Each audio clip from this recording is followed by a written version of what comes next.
let's get into it. Here we go. So, nice little burn today. Lots of reps. Going for lots of reps today, you guys. Anyway, here's a warm up. 6-minute clock. So set your timer for 6 minutes, then just go through this as many times as possible. Starting out fairly slow, and then increasing speed as you warm up. Okay, so we got 5-inch worm. Just a little refresher with an inchworm. We are wanting to keep our legs straight the entire time. I'll show you 2 different ways. Reach those hands down as far as you can. Go for the floor. Feel that nice stretch back here, okay? If you're really tight, you can only get like here. Bend the knees a little bit and bend over more, but we still want to feel that stretch, okay? Walk those hands out. Add a push-up if you like. And then you can walk your hands back again.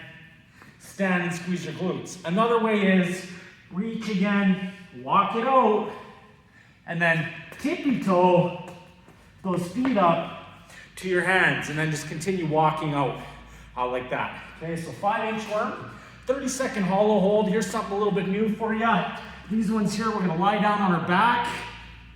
What I want you guys thinking about here is first, flattening your back to the ground. We have this lumbar curve that comes up off the ground naturally. We get you to tilt your pelvis like this. Flatten that back, and now your legs should come off the ground a little bit. From here, pull your shoulder blades off the ground. Crunch your tummy, those ab muscles there, and get those shoulder blades off the ground. And then you're gonna put your hands back behind your ears, your arms straight, and then just try to pick your feet up a little bit. And we're just gonna stay engaged here for 30 seconds, okay? If you really struggle, pick up those feet a little bit and maybe lift the hands up a tad and just continue crunching. You're gonna find a really nice burn through the abs on those ones, you guys. Remember, back flat, shoulder blades off the ground. Lift your feet up a little bit if you gotta make it a little bit easier. Then we got 8 air squat with the 2-second pause at the bottom. With these ones, again, we are having our feet underneath, about shoulder width, toes pointed out just a little bit. We're gonna initiate the squat by setting our hips back towards the wall behind me, just a little, just like that. Staying tall, not bending over, okay? You're gonna sink, reach back, sink, knees out, hands out in front if you like. 1, 2, up. On the way up, I want you squeezing your butt cheeks and pull your hips forward, okay? So we're eliminating falling forward. I want you staying as tall as possible. Again, reach back, bend the knees, drive those knees out, stay tall in the back, 2-second pause, up, and squeeze your glutes at the top, all right? So 8 of those, slow and controlled, work on that form. Then you're gonna grab a dumbbell or some form of weight. It can be a kettlebell, it can be a water bottle, whatever it is, and you're just gonna hold it overhead for 30 seconds per arm, okay?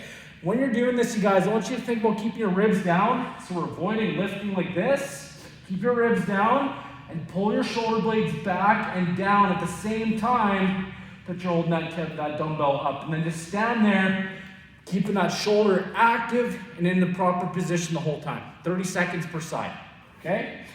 If you don't have a weight that's light enough to go for 30 seconds, dial it down to 20 seconds if you need to. Same with the hollow hold. If that is just too hard to do for 30 seconds, dial it down to something that's doable, maintaining good form. All right, guys. Then, here's the nastiness of the day right here. We have 3 sets of 1-minute stations. We're going for as many reps as possible here. So, you're gonna set the clock. Start it, boom. 1 minute, as many squats as you can. No pausing, just drop up, drop up, drop up. Maintain form and make sure we're getting that nice depth, you guys. We want to see the hip crease go below the top of the knee. So we're getting down here.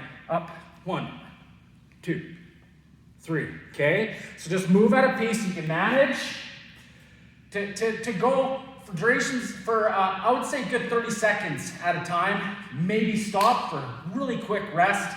5 seconds, get back in there and continue working.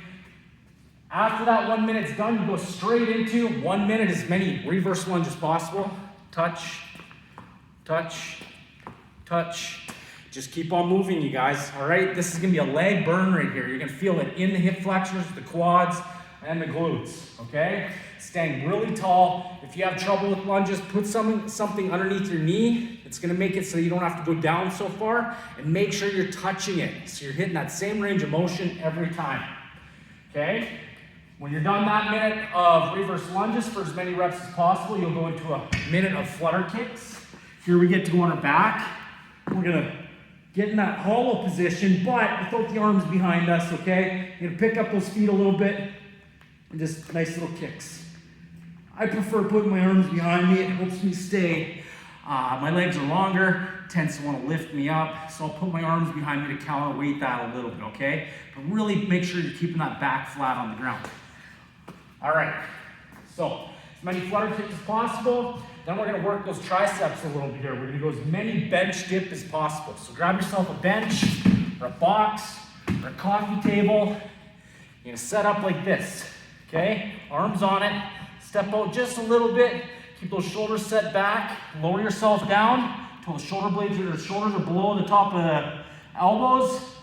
Push, push, push. We want full extension at the top, meaning those arms straighten out all the way at the top, okay? Now, if you have a lot of trouble with those, feel free to bend the knees a little bit. And you can use those legs just as a little bit more assistance. It also takes a little bit of the weight off your arms, making it a little bit easier for you, okay? If you struggle with those, again, just decrease the distance that you're going down. Maybe you only go down like this far instead of that far. All right? Guys, just a couple of strategy pointers here. I do recommend you are ready for the next exercise at the beginning of each minute. So I don't recommend taking it all the way through the full minute. In other words, you're in your 1 minute of squats. I would stop at probably 50 to 55 seconds to make my way over, take a quick rest, and then just be ready for those lunges right at the beginning of the minute, okay? And then same with those lunges. Coming out of the lunges, give yourself 5 seconds to get yourself set up, be on the ground, ready for your flutter kicks, so on and so forth. I want you starting each exercise at the top of each minute. So you're gonna do that 3 times. Remember, I didn't mention there is 1 minute rest here after the bench dip. So catch that breath, grab a drink of water, and boom, you're ready for when that next minute starts to do it again, all right? It is 15 minutes of work here, high intensity, go for as many reps as possible, and let's earn that Sunday rest day. All right, you guys, have fun.